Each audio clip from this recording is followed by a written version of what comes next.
Hello everyone. So my PlayStation Move controller is faulty, and the battery is not charging anymore. So when I went to the Sony service center, they say I must buy a brand new controller. The battery is not available. The battery replacement is not available for sale. So I was pretty pissed off and went to one of those shady night markets and got another similar size battery.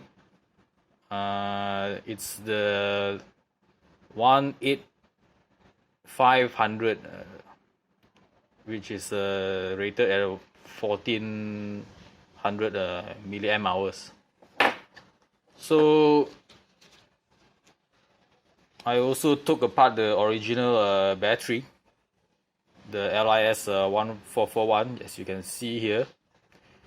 MAH is 1380, so I figure it's pretty much the new battery is pretty much a good match.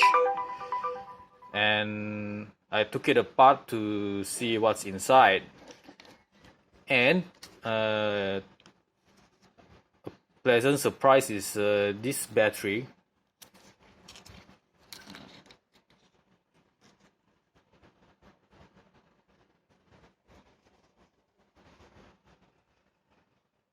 It's also 18500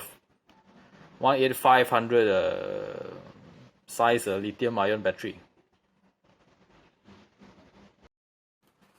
Also, there's looks like a small battery management system that's soldered directly to the battery.